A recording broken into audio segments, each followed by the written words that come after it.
begin every session with self-reflection. We cannot change children if we're not willing to change ourselves. And change never happens by accident, right? We have to be intentional about change. So I want to ask you some questions. Think back to this last week in your classroom. When was the last time you let your students use glitter? Just without you doing it over the trash can, or you let them use it. When was the last time you let your students paint just freely? When was the last time you did shaving cream play or worked with glass in the classroom? When was the last time you let children fill up their own cup of water or any kind of container with water? How about taking your centers and mixing the contents? I know some of you are like cringing at that thought right now. How about you did an impromptu lesson? You know, something happened in the classroom, or there was some animal, or there was some experience that somebody had, and you just completely detoured off of your lesson plan for the day, and you just rolled with something totally new. Some of these things are very difficult to do. You know, as educators, we become very routine in our teaching, and we have to challenge ourselves to think outside of the box in order to give our students new experiences. Child-initiated learning is so important. I can't stress this enough. Developmentally appropriate practice says that child-initiated learning is the best way that children learn. This is when a child is interested in something and they're allowed to pursue that train of thought. Whether it's they see a bird outside and they start asking questions about the bird, and the teacher starts doing a little, even if it's like a 5-minute lesson on, let's look up some facts about birds on the computer, or you know what, we have this book on birds, let's look at this together. Let's draw birds. Something that children are interested in. What if right now I said, okay, we're gonna scratch our topic for today, and we're all gonna learn how to change oil on a car. There's a couple guys in the room, so y'all would be really excited, but the rest of us ladies might be like, oh my word, like get me out of here, right? We do not want to be doing that right now in our nice clothes, getting messy, getting dirty. How interested are you in topics that you could care less about? You just don't care, right? You don't retain the information. If I sat through an hour lecture on clams, I would not retain. I would be thinking, what am I going to have for lunch? But if I sat through a training on early childhood, or I was going to the mall to go shopping, or I was in line at Starbucks, those are all things I'm interested in, right? So I'm going to be more focused. I'm going to retain more of my surroundings, of what I'm learning. Children are the same way. As educators, when we are so strict about following every little thing on our lesson plans, we miss a lot of teachable moments that are organic in the classroom, because children ask hundreds of questions a day. And just from their questions, there's so much that can be brought into the classroom, but we're oftentimes so busy that we just kind of like disregard, we get frustrated with questions, or a child wants to do something that's kind of off track, and we're like, no, this is what we planned today, like this is what, we will learn this today, and we will have fun with this today. You know, we're so routine. And so I just challenge everybody to kind of think outside of the box. If some of the things I'm saying are a bit offensive or a bit startling, just think about them. You don't even have to change anything today, just think about it.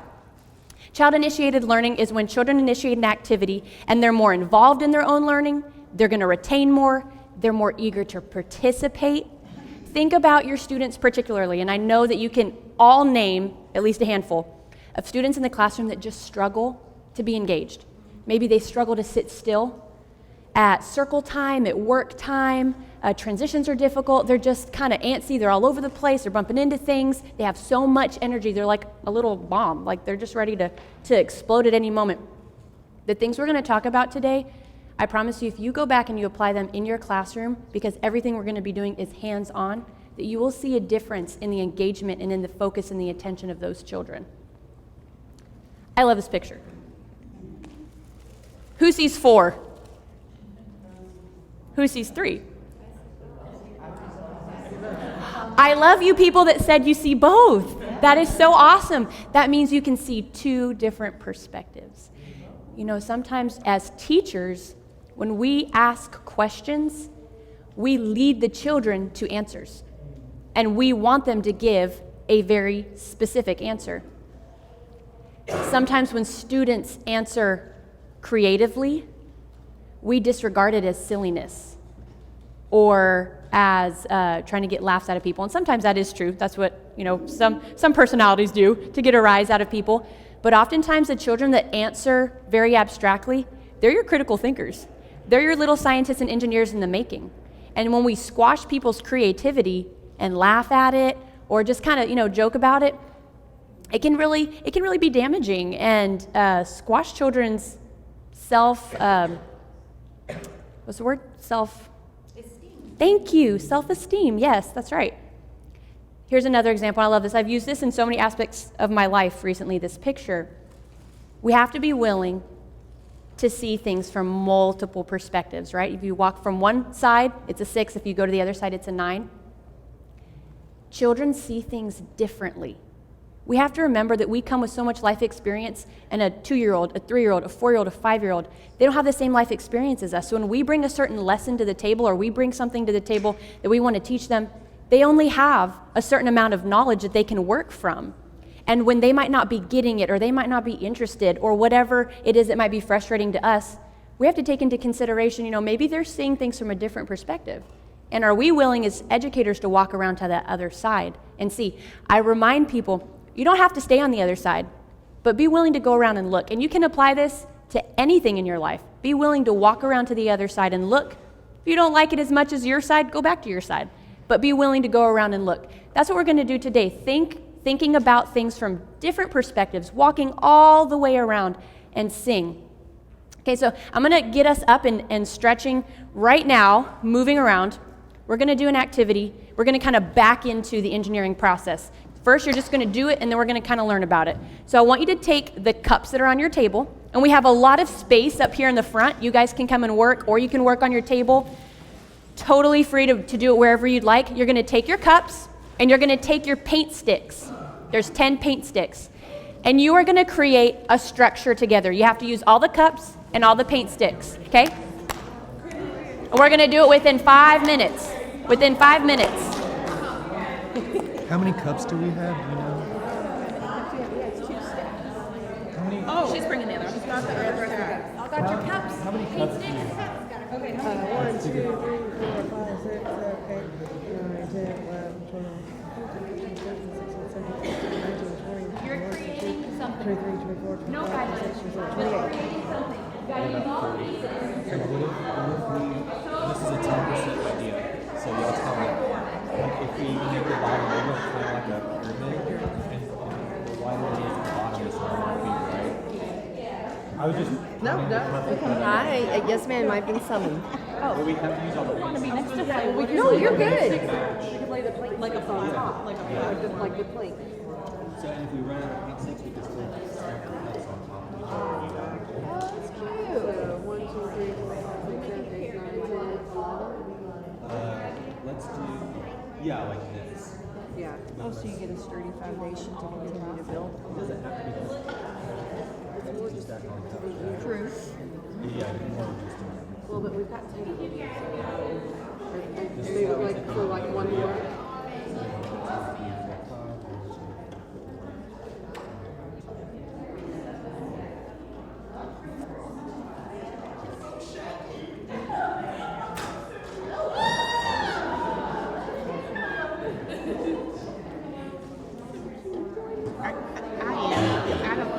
She doesn't want to get down.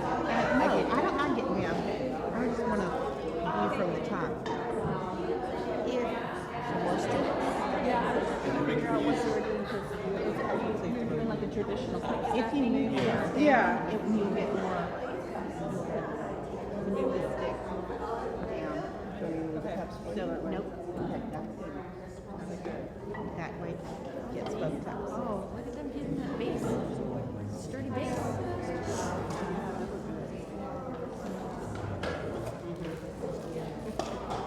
You have a better reach over there.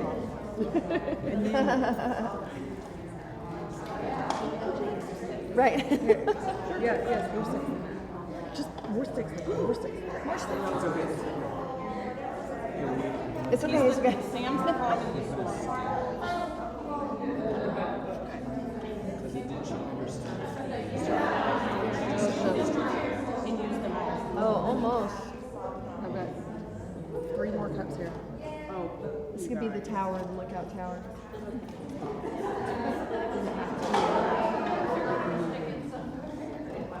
Oh, that looks cool. They're gonna go.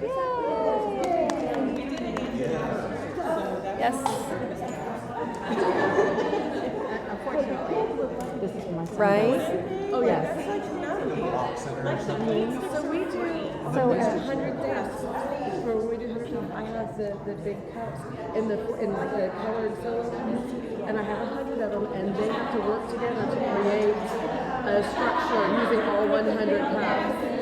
Dollar Tree has the tiny red ones, and so you can use them in the individual ones. So my children get them in ping pong balls because they like to stack them and then create things with that and make music. And if you gave them frameless candles, they could have such a good time putting that. 1 minute, guys, 1 minute.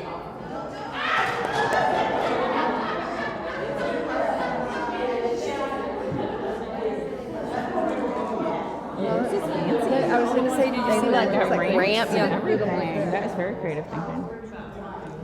That's really cool. Oh, that's tall.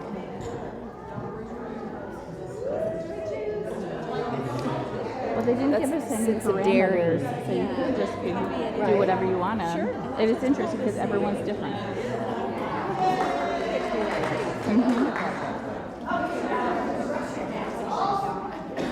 All right, guys, let's check out the creations. Everyone put on your hats. Get your hats so we can get some group pictures.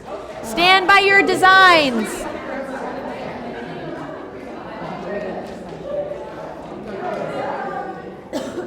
We can just take some. Oh, okay. Stand by your designs. It's a.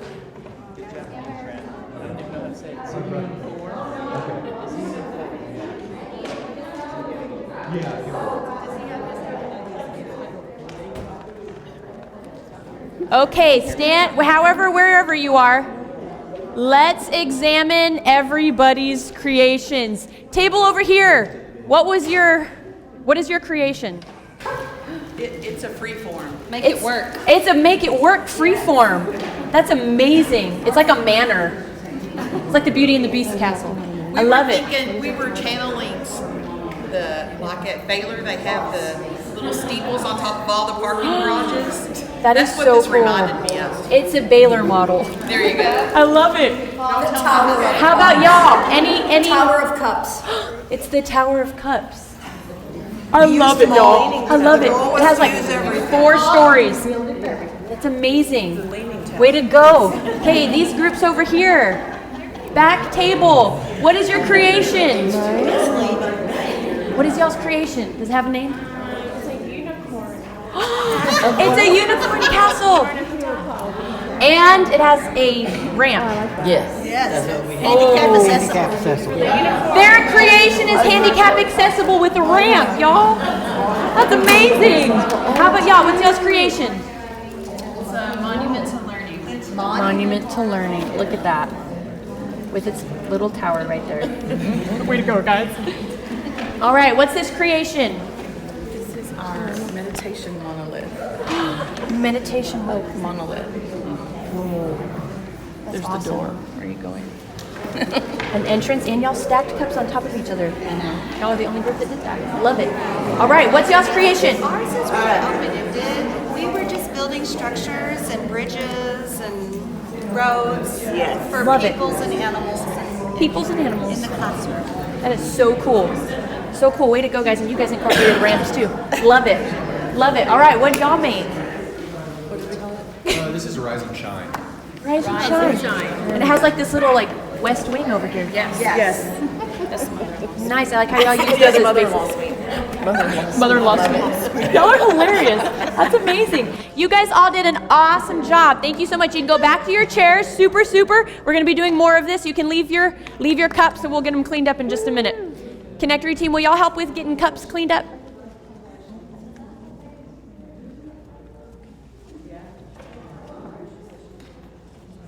Okay, so after doing this little exercise, think about the last time you gave your students an open-ended project like this in the classroom.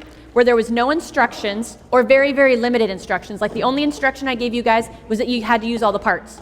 There was no other instructions, no other guidelines. It was just open-ended. It is so important to have things like this very often for children. This is kind of similar to loose part play, where you just give children parts and you see what they can do with it. We have so many awesome modern toys like Legos and all of these construction kits that come out, and they come with manuals, but our modern techie age gives us instructions for everything, which is great. But oftentimes I take those manuals out of my building centers so that the children have to use their imagination. Because children, a lot of my students, they get they're very perfectionistic, and they get very upset when they can't find one part they need for this Lego model or whatever, and they'll just be digging and digging. They spend the entire center's time digging for one Lego piece, and then it's time to pick up, and like, I spent the whole time looking for this. I'm like, friend, you should have just gone rogue and built something, new and interesting. But if they get given instructions, it's like they instinctively want to follow those. And so last year, I started taking them out. And sometimes I give them to them, but sometimes I purposefully remove all the instructions so they have to create from their imagination. One time, one of my students came up and said, Miss Lexa, where are the booklets? I said, I took them out so that you guys have to use your imagination. And she was just kind of like, she ran back to the center. She's like, guys, we have to use our imaginations today. So try that. It's very, very helpful. The paint sticks and cups you guys will be getting in your bags. We went around and round dropped like all the hardware stores soliciting free paint sticks. We got 500 and something of them for you guys. So hit up your local Home Depot, Lowe's, painting stores. You tell them you're a teacher, they'll give you 50 or 100 pretty much without question. So what I loved about everyone's creation was the originality, the different elements, the creativity, and in children's work, sometimes we will call creativity other things, and we need to be careful, again, that we're not discouraging children's creativity. For example, if you give children some sort of art to do, and art and engineering cross a lot, especially the makerspace stuff, which we're going to talk about later. When you give children step-by-step instructions, and a lot of curriculum is built this way, art should be an invitation to create instead of a 3-step or 4-step process. Students that come up with something that looks totally different than what the model is, oftentimes we're like, well, why didn't you follow the instructions? But really, they were engaging their own brain instead of following someone else's brain that came up with the model.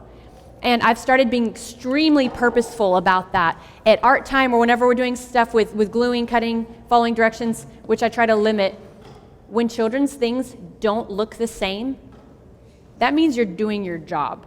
So start paying attention when you're hanging up your artwork. The more similar children's artwork is looking, you need to change the way you're giving instructions and maybe even the materials that you're giving them. Art time should be an invitation to create, and a lot of the learning really should be an invitation to explore and to discover and to create, but especially art time, because we want to be process-based, not product-based. We're going to talk about that. So this is one of my favorite shows as a kid, the Magic School Bus. Any of you watch that? They have like a whole new version that just came out. Miss Frizzle's quote, I want it up on my classroom wall. It says it's time to take chances, make mistakes, and get messy. When was the last time you took a chance in your classroom? Or got messy? Hopefully it was within this last week. How many of you really like getting messy with your kids? Be totally honest. How many of you does that like totally freak out? Thanks for your honesty. So I love encouraging the kids that it's okay when their ideas, their creations, their buildings, whatever they're doing, don't work out. As a society, as parents, as educators, we are so success-driven that we've really lost touch with teaching children that it's okay to fail, it's okay to be wrong, it's okay to have to try again. Children are so, like I said, so perfectionistic and so like, almost like an OCD, like they very structured in the way that they think, because our education system has failed so much to teach children how to think and to give them a license to think, that if something goes wrong, or they can't get their drawing to look like the model drawing, or their tower keeps falling over, how many times do you see meltdowns from that kind of stuff? Children don't know how to cope with that. It's called trying again, and persistence and determination. And in engineering and in science, when things go wrong, and honestly, for most scientists and engineers, they probably fail more times than they succeed. I always go back to Thomas Edison. How many times did he have to try to make that light bulb? And if he would have given up on the 800th try, we might not be sitting in light today. We might still be burning candles. So wanting to quit after your Lego tower falls over one time, well, that's just not a good attitude. I tell the kids, we need a can-do attitude instead of a can't attitude. I remind them all the time, can-do attitude. So focusing on process instead of product, it's called process-based learning, will change the whole way that you teach. Because instead of always trying to meet an end goal, or trying to fulfill the objective, or trying to meet the teaching requirement, or whatever it is, meeting the standard, you're more interested in the children's learning that's taking place than meeting what's written down on paper for you.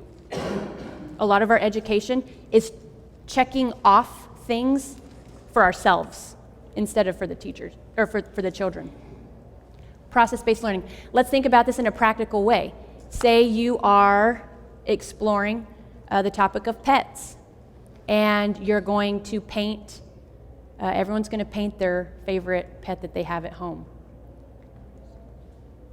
Ideas about what a process-based approach would look like. Anybody? Don't be shy. Remember, it's okay to have the wrong answer. Put yourself out there. Anybody? Process-based. What would that look like? If you give them a picture or a cutout of something already, just like, okay, look, here's a dog. Paint the dog if you have a dog. Here's the cat. Paint the cat. And so you're saying that that would be... That seems like it would be problem. No, that's product.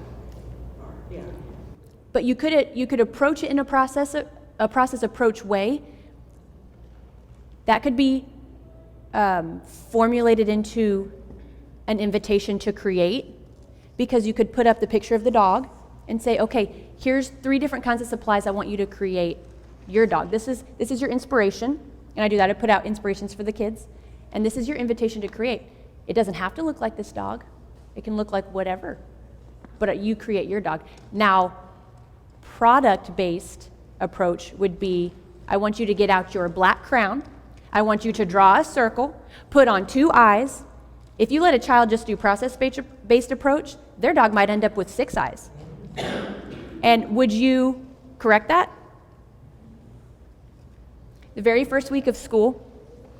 I'm sorry, you have a question? Yes? Well, no, I was going to say, I give them inspiration, but I find that if I put something too literal up there, they copy it exactly.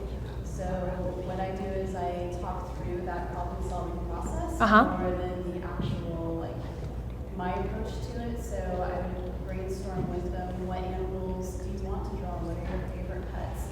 And then we would talk about, okay, so if I want to make the head of this pet, what do I need to do? It kind of depends on the age.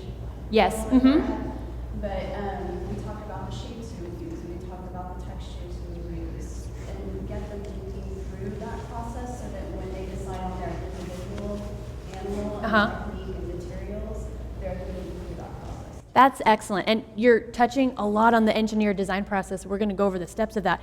So it always starts with a problem. Engineering is really all about problem solving. And so you said about, okay, let's ask the questions. What do we need? How are we going to solve this problem? What colors, what shapes, what textures? And then asking the open-ended questions. Being aware of asking those questions, you'll have to stop yourself like every other question, because we instinctively ask children close-ended questions. We want them to give us a yes or a no. And a lot of times we'll ask questions that we know only have 2 answers. Because as teachers, we need to keep things moving, and we only have so much time. Asking an open-ended question, you don't know what you're going to get. And then you have to deal with the answers that you get. So it's really a big experiment, but that's where the creativity, that's where the critical thinking, when you give children the opportunity to actually share their thoughts, I mean, Oh my goodness, what a foreign thought to let children actually have an opinion, to actually let children share a perspective. They're little people. They have worldviews. They have perspectives. They have opinions. And sometimes they have really good ones. Really good ones. And it takes the time to stop and to slow down and to create an environment where they can share those. In one word, I want you to talk for 30 seconds at your table. If you had to describe engineering in one word, what word would you pick? 30-second brainstorm.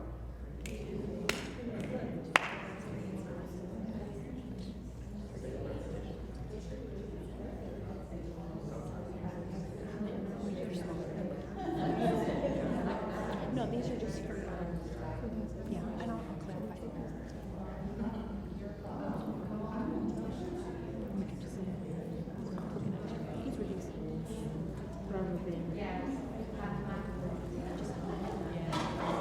Once we do ramps, then let's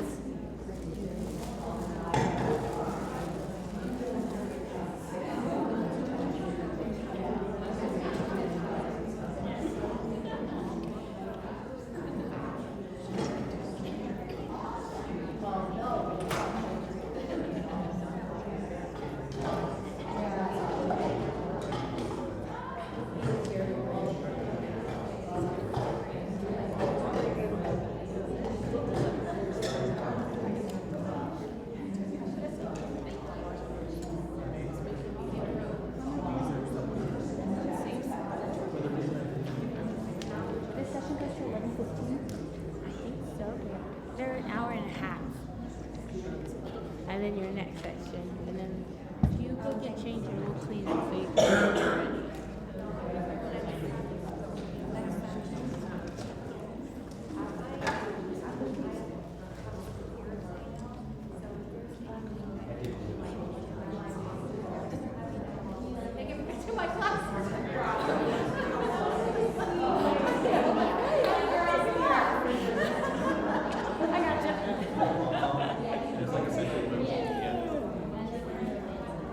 All right, can we hear one word from each table? What the most common definition of engineering was for your table? Let's start over here. One word. What is engineering? Creative, all right? This table, one word for engineering. Well, none of us said the same thing. Oh. Wow. This is a creative group right here. Okay, we'll throw out a couple. Building, Okay. What was the second one? vision. Vision. Oh, I like that. All right. Back table. What is engineering? We said the two things that they did, but someone else put in planning. So Planning. Love it. Okay, this table. We had three: creativity, numbers, and lines. Like that. Very mathematical group over there. They're married. They're what? There you go. What is engineering? Flexible. Flexible. That's a good one. Detailed. Detailed, flexible. Okay, how about you guys? we had analytical, creativity, planning, intimidating. Love it. We got an honest group over here. Intimidating. Love it. How about y'all? Well, we talked about a couple of things, but problem solving, building, Experimentation. But there's also different kinds of engineering. There's chemical engineering, mixing the properties. Yes. That's what we're going to talk about next. Wow, you guys threw out a lot of great stuff. And when I ask children, what do you think engineering is? Always, they will say building. And we haven't, our education system has not done a very efficient job at explaining and defining what the field of engineering really is. I feel like we probably as teachers have this much pedagogical knowledge of engineering when really we should be laying a quite different perspective of what engineering really is, because there's a lot of fallacies and stereotypes about engineering for girls and different things like that. And teachers are one of the first people in a child's life that have the opportunity to really explain. I mean, we expose children to firefighters and police and doctors and all of these really common, in the classroom, the common community helpers. How often is engineering on there? And if engineering is on there, it's most likely going to look like a construction worker. So we haven't really defined the field of engineering very, very well. Engineering is a scientific field and job that involves taking our scientific understanding of the natural world and using it to invent, design, and build, and I wish they would have put create in this definition, things to solve problems and achieve practical goals. Engineering is very practical for your everyday life. It should be, and it should be in the classroom as well. This can include the development of roads, bridges, cars, planes, machines, tools, processes, and computers. I love the new series that came out sort of recently, the Rosie Revere Engineer books. If you don't have those books in your classroom, you should definitely get them. You can find them on YouTube, the read-alongs, Rosie Revere Engineer. It's a whole series. There's Ada Twist, Scientist, Iggy Peck, Architect. They are amazing. Just Google Rosie Revere and all of those will come up. So it's this little girl that just collects all this junk all the time. And her parents are always like, what is the deal with all of your stuff? Those kids that are always collecting junk, trash, you know, that's one of the things in ISD where when they test children that are always repurposing objects, not all children, but that is one of the signs of talented and gifted children because they use their brain in a different way. All of us see, oh, that's a tissue box, that's trash.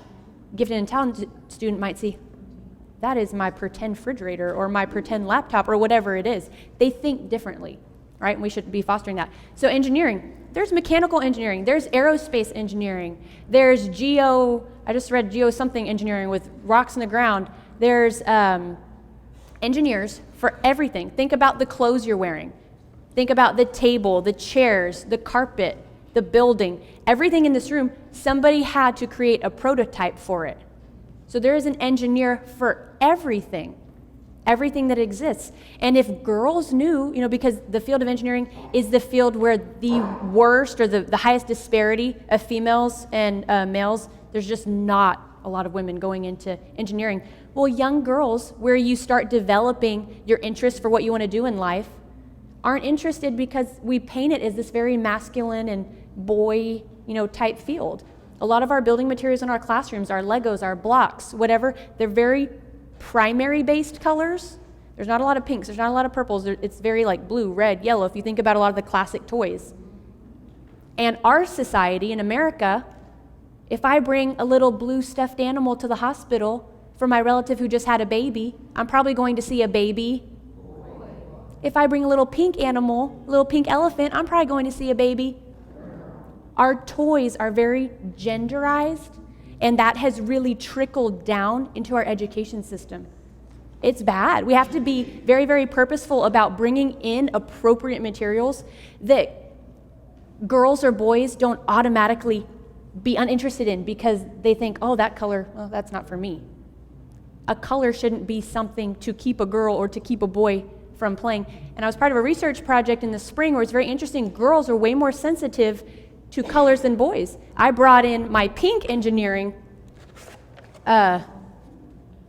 construction hats and vests, and we had pink, yellow, purple magnet blocks, a whole tub of them. The boys were super excited. They didn't care what color this stuff was. They were just excited to build. But the girls, when I put out the regular Legos, they weren't interested. And I heard so many comments and recorded them and documented them. You can't go there, that's for girls.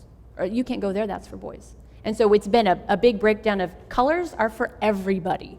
Colors, it doesn't matter what color something is. It's just a color. God made all the colors and they're for everybody. So kind of reinforcing that concept is important because color does play a large role. Okay, so team design challenges. We're getting ready to do another design challenge here. Start calling your art and the things that the children build, start calling them creations.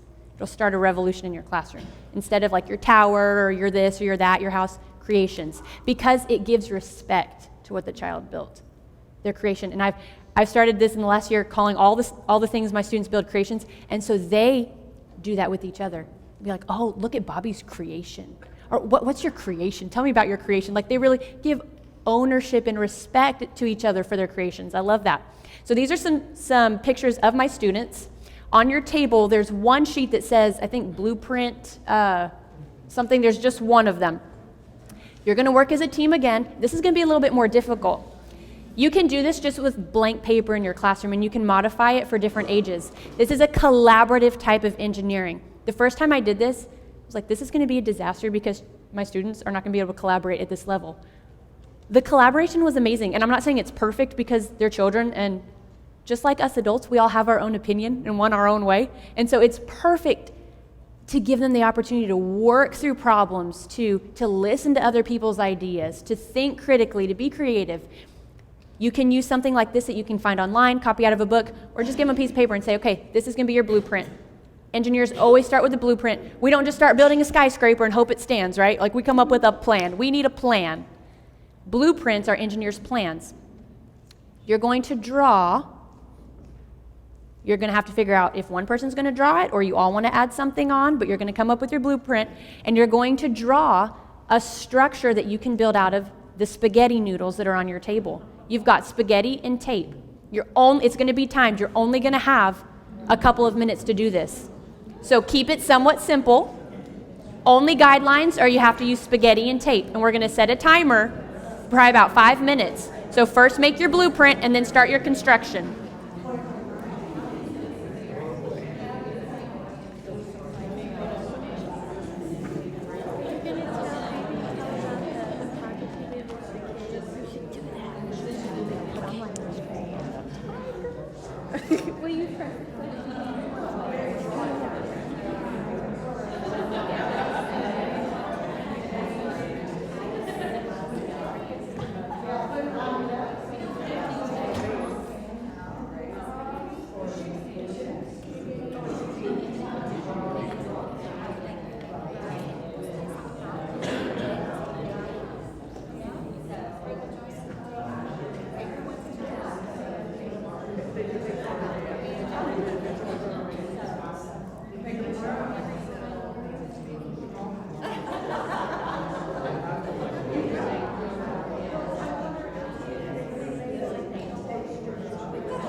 Do you have everything out?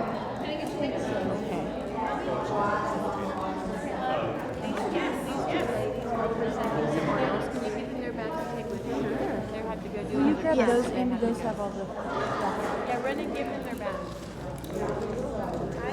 Where are they?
Is it recent? Well, I can see if they've been released. Maybe like in the last sorry.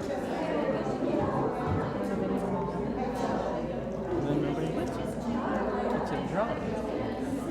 If you like our Facebook or follow our Instagram, or actually the best thing of all of that is to subscribe with their email on our website.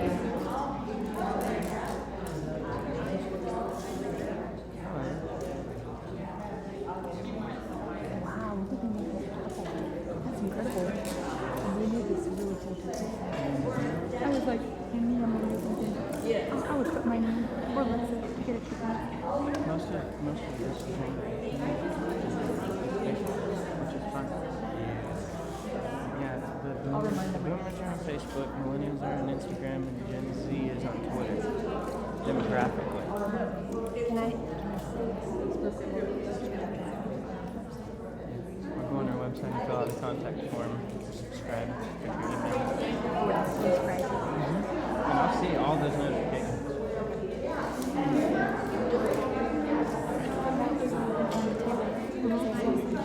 I want to make sure what else do I need to do that?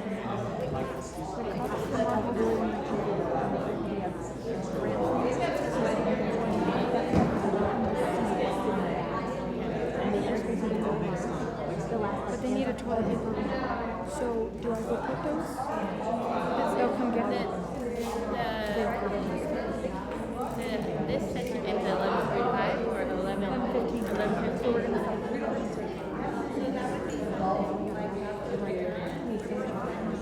Just a reminder today that these bags over here are science.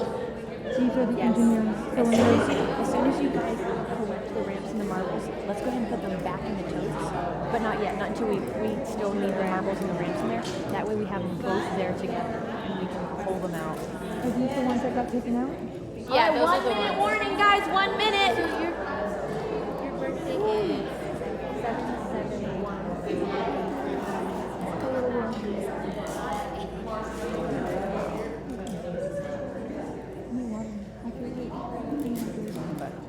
I have my own bike. I'm like, I feel like I'm still walking. Cameras everywhere, don't we?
All right, guys, we got to keep going. If you're working on your project, you can go ahead and finish it. Just finish quietly. Let's see. Team over here, what did y'all build? This looks amazing. Made a TV with a totem pole and some firewall. Oh, my word. This is incredible. Wow. That is epic. Way to go, guys. That is fabulous. And who drew y'all's blueprint? All right. Way to go. Wow, what did y'all make? That is so cool. That is so cool. There you go. Look at this student over here. She loves your creation. Everyone say, good creation. Okay, what did you guys make over here? 2 things. We have 3. Okay, all right. Okay, fan. Oh, Hand scratcher. Multi-use. Or your neck. I love it. Hey, that could be a stocking stuffer for Christmas, right? Little head scratcher. Piece of art. Piece of art. Ooh, I like it. And then we have a game, pick up sticks. It's called pickup sticks. So you Look have how to go. multi-purpose these noodles are. Nice job, guys. Love it. Wow, what did y'all make back here? It's a teepee with a flag. This is so cool. It almost looks like a catapult. Yeah. Someone back here wants to win that gift card from Catplay. Yeah. Love it. That's amazing, guys. All right, I'll come back to y'all. All right, what are y'all? Y'all are still in construction. Originally, we were going to do There's a an house, alcove rate. but we've come up with problems in our building, which Okay, is okay. that's right. That's right. It's okay. So we deviated off of that and decided to use more tape, and we're building a teepee structure now. Nice. Okay, so this group ran into a few problems, and so they had to really focus on the step of the engineering design process of improving. Sometimes you have to improve. Ever heard of research and design? It's when you go back to the drawing board and you keep going in that circle. So great job. You guys didn't quit. You just were flexible. That's right. Nice job, y'all. You're flexible. All right, team over here. This is incredible. They made a big star and spelled out the word Texas. So neat and patriotic. So cool. Team back here, are y'all ready? You just want to share what your a box. That is ambitious. Wow. Okay, y'all keep working. It's okay. You know what? This brings up a really, really important part. Really, really important point. Oftentimes, we have these big ideas, like my big idea for y'all to create with noodles, and the time frame that we think it's going to work doesn't quite fit. So, if we were in a classroom right now, this group that is so excited about their project, do I say, oh, it needs to go in the trash, we got to move on to phonics? Or it's time for PE, like let's line up, let's go. Right here would be an awesome opportunity for the teacher to be flexible, for the teacher to validate all the time and creativity that this team has put into their project, and to say, team, it's time for recess, but leave this on the table and we're going to come back to it after lunch. Okay? We've got to be flexible as teachers, because children, you know, we're so task oriented as educators. We're like, we got to check off phonics, got to check off recess, we got to stay on schedule, right? And kids, when you give them an activity and they really get into it, roll with that interest. Go with their engagement, because they're going to learn so much more from the project that they're invested in. They're like mentally committed to this task right now than pulling out a worksheet to trace a letter A. Really, really. We get so like worksheet focused. We've got to get back to the kinesthetic, the hands-on, the mechanical learning. Especially, like I was saying, for those students that they struggle to sit still, maintain focus. You give them an activity like this, they're going to be excited to participate because they can work with their hands. I'm all about extended projects in the classroom. You have to still have some boundaries around those. For example, with Legos, the children will be building creations, and then when the center time is over, they've come up with this awesome thing, but in their mind, they still have all of this that they wanted to add to it. So we have a little shelf in the classroom, it's the windowsill, and it's our saving shelf. So if it fits on the saving shelf, it can stay on the saving shelf. They can go get it later and after school or the next day during center's time, and they can keep working on their project. That's part of the engineering design process, that research and design, improving. Because if we only give them 10, 15 minutes to build, okay, put it back in the box, we're constantly disassembling children's work, right? How can we ever teach them about improving their design process if we never give them the time to do that?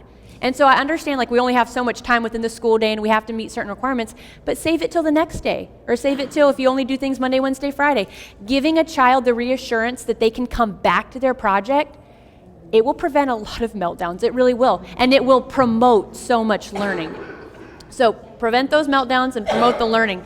And we do have a boundary with our extended projects. Every Friday, everything on the saving shelf gets disassembled and gets put back in the box, because certain children will find all those special pieces, and then no one else ever gets to build with the special pieces. So every Friday, they know. They're already prepared. They know that that's the expectation, and they'll say, okay, it's time for us to disassemble stuff for the weekend, and they start all over on Monday. Yes? I like to take pictures too, too, what they have, and Yeah. then you can even make like a classroom book Yes. of their structures and let them talk about it, incorporate that language. That's an excellent idea. She said to take pictures of their creations or their structures and then even put them in a book where they can go back and acknowledge their creations, talk about their creations. That's an awesome idea.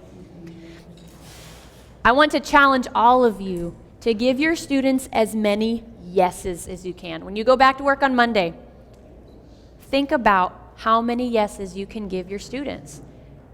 I realized recently that I tell my students no for no reason, simply because it's like a habit. And I've started being purposeful and intentional about when a student will ask me, Miss Lexa, can I do this?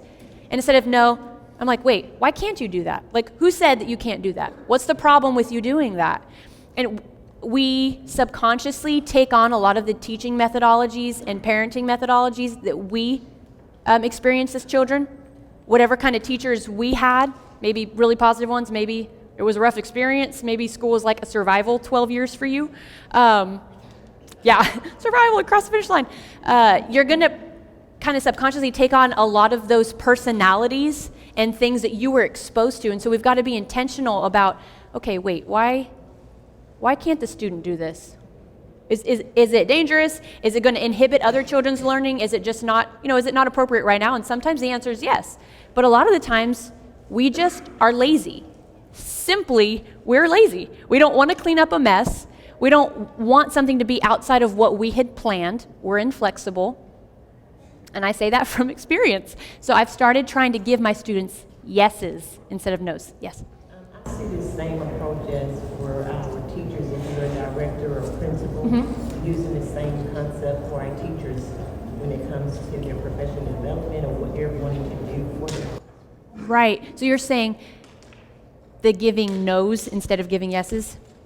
Am I understanding right? So she's saying that she sees the same thing, like for directors, kind of when teachers come or maybe teachers have different opinions or creative ideas, that it's kind of automatically no sometimes instead of considering, wait, maybe that is a good idea. I'll give you an example of this. One of my students came to me last year with a cup of water and she was like, can I put this in the freezer to see what happens? And I was like, I guess so. Like, does that break any protocols? Like, no. But I knew in my mind, if she did it, everyone else was going to want to do it. And for a whole second, I was like, I don't want to deal with all this water sloshing all over the floor, and then they're going to want to like all this stuff. And I stopped myself, and I was like, okay, Lexa, pull it together. Be a scientist. And I said, yes, go ahead and do that. And sure enough, she put her cup in the water, or put her water cup in the freezer. And one by one, the kids start migrating to the freezer with these cups of water. They went back every couple hours to check on their experiment. And the following day, they documented their experiment. So they completed the entire scientific method on their own without me. And if I would have cut that off, so what if a little bit of water spills on the floor, right? The experience that they had of learning that was completely child-initiated was incredible. It was incredible, from giving a yes. So the engineering design process, it always starts with a question or a problem. For example, we have two cities and there's a big river in between. That's our problem. How are they going to visit each other? And you can kind of like stage these problems to children. If you Google engineering design process, you can find really simple versions of this and really extensive versions.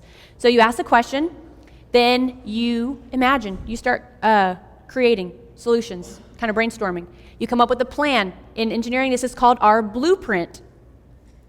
You start creating or building or inventing or designing. And then you go back and you improve. Sometimes you go back and you do the whole thing all over again. Like this team, they had to go back from improving to start the process all over again. And sometimes you're happy with your finished product. You don't have to go into engineering of, okay, I've got to memorize these steps. Okay, kids, which step are we on? We've got to create. We've got to ask a problem. Like, we've got to do all this stuff. Familiarize yourself with the process, and then you start naturally calling out the elements of the process just throughout the school day. If there's a problem, maybe your shoe rack broke. Guys, our shoe rack broke. What can we do to prop up our shoe rack? Or what can we do to make a shoe rack? Or what can we do? Where can we put our shoes instead? Basically, problem solving all the time.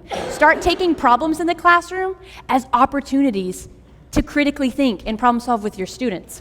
And I really want to be conscious of time so that we can get to this activity together. everybody's going to be getting 2 sets of ramps. These are ramps that we've cut. Part of our Kinectory crew, my father, poor guy, I came to him and was like, I need 500 ramps cut today. Is that a problem? He's so awesome. We could not do what we do in the Kinectory without him. So the white ramps on the table are examples of what you're going to get in your bags, as well as cardboard ramps. I want you guys to do a challenge together because I think it's important for us to practice with our products and our resources that you're going to be getting. Ramps are an example of incorporating simple machines. I wish we had a lot of time to go into simple machines, but we don't. You can use anything for a ramp, really. You can transform all kinds of things, books, clipboards, all kinds of stuff into ramps. I'm going to give you an Apple engineering challenge. You have a Kinectory design sheet. I think it's blue in your folder. You can use it. Come up with a plan. Your design challenge is to use apples. If you need a second material, sometimes it's important to give children an amount of materials if you want them to incorporate 2 materials or 3 materials. I have a whole box of toilet paper towel rolls. I heard this in a training yesterday, paper towel rolls. Over here, you can incorporate the paper towel rolls and the apples, or just use the apples. You're going to build something that your ramps, your 3 ramps, can lean against, and you're going to get your marble, at least 1 marble, into the empty cup. Okay, so here's your materials. You have apples, you have paper towel rolls. Your problem is to get the marble into the cup, but you have to use at least apples. Your optional material is to supplement in paper towel rolls. Does everybody understand the problem? We need to get the marble into the cup. Yes? You can do it on the floor, you can do it on the table. Use all 3 ramps.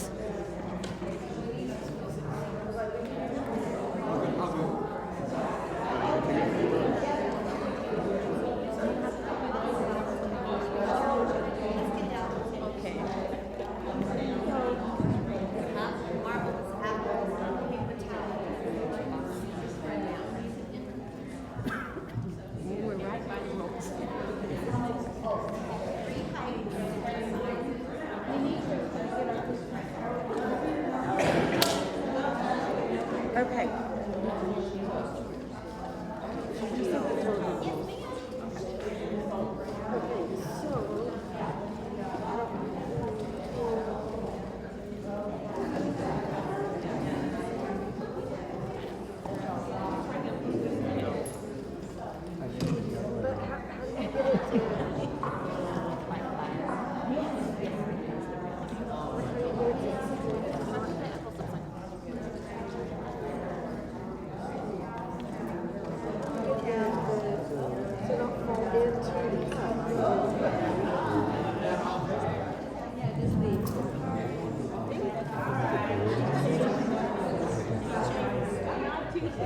No, just paper towel rolls.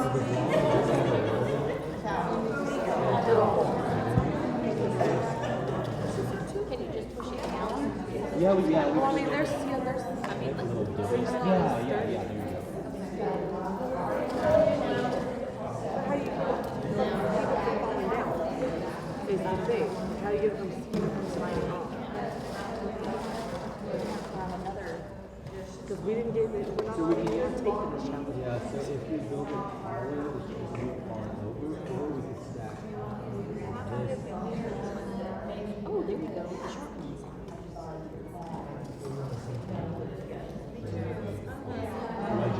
That would work. So why don't we do this?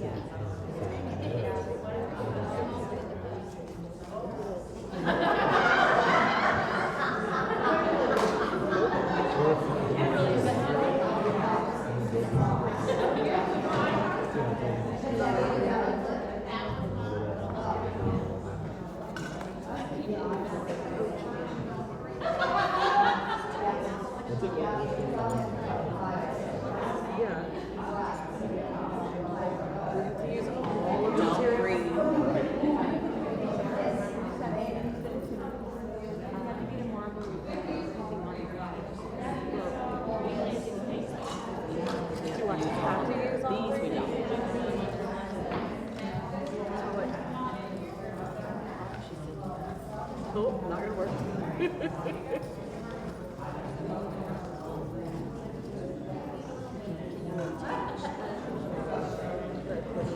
Like that way.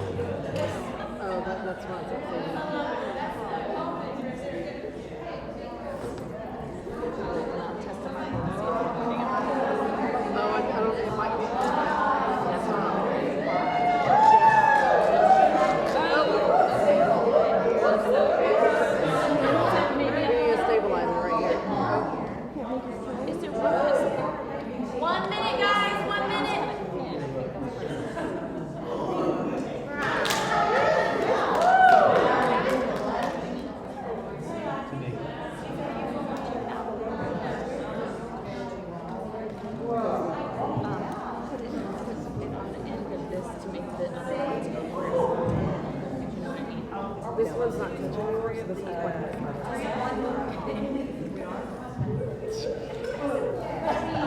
It's like if it's not touching it, there's no point in reason for it to be there.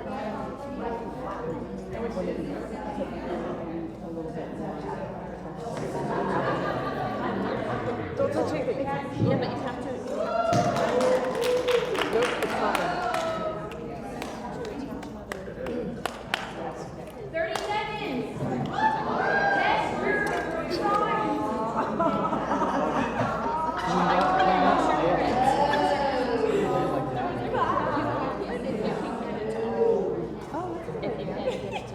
We just have to put these joints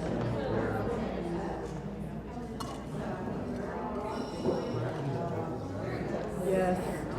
I know.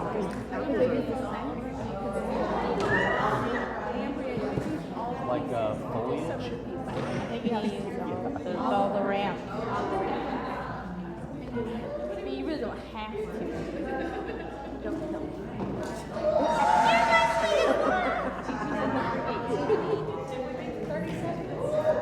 All right, teams, raise your hand if you've completed the challenge. Tell the other teams, good try, teams. Good try.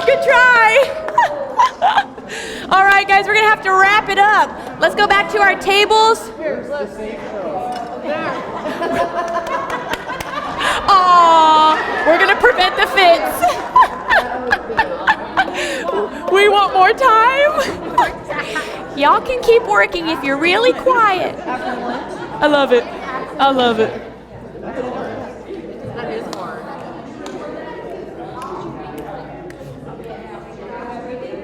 Tape. It's stack of tape. It's tape. All right.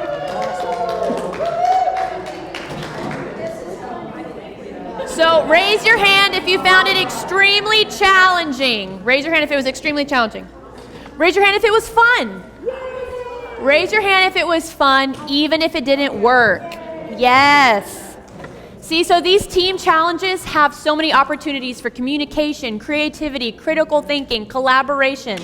Awesome, awesome opportunities. Yes, we're going to collect the ramps. A reminder real quick. If you have not filled out your Kaplan form, to fill it out, give it to Dr. Bob. We're going to be doing the drawing in about 10 minutes. And then if you haven't followed it on Instagram, you can like the Kinectory on Facebook to be entered in the Kendra Scott drawing. We're going to do that at the end too. So like the Kinectory on Facebook if you don't have Instagram. We'll be doing our drawing. I want to show you guys a little clip from a lesson I did about a week ago with my students. These are kindergarten age students. Most of them are like 5. We did an impromptu apple lab, and there was science, there was engineering, there was different things happening, but I want you guys to see some of these apple things just like in a very, very raw, organic environment. The kids were supposed to, well, I'll just let you guys watch it, and we'll talk about it for a minute. Engineering is solving a problem, so I'm going to make a pretend problem. I'm going to pretend that we have a little pet who needs a tower to play on, an apple tower to play on. Yeah. So we're going to see how tall we can make our pet tower, but how are we going to get the apples to stay on top of each other? Do we think that they'll just stay by themselves? Maybe a few, but what if we keep putting the apples together? What's going to happen? They're going to fall, right? So we need to think of a way that we can get the apples to stand on top of each other. What about glue? Glue is a good idea. What about glue? We need something right now. I know. Bobby, you get an idea? So you stack them to the 3 and then keep on going down on the top. Wow, Bobby, a pyramid? Okay, let's But try what that. about some toothpicks? Try that. What about some toothpicks? Oh, Vincent, Well, you guys hand them to Bobby. He has a design idea. but I don't get to have them. Okay, well, we're testing out Maybe Bobby's all the design. green ones should go on. No, I think all the red ones. Is it working? Let's see, Bobby's idea was to put them together and make like a pyramid type. I don't know. So maybe even if we just bunch them together, they'll be stronger together. It won't be stronger only if you put Play-Doh. You hear the little guy? It won't be stronger unless we use Play-Doh. Or toothpicks. Or toothpicks. Maybe we can connect this. No, do this. Okay, Vincent has the idea of almost using this like cement.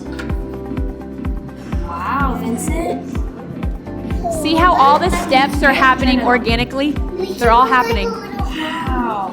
We can go like a hole. Okay, I'll hold the tower while you put this on the top. Oh, I think it won't fall.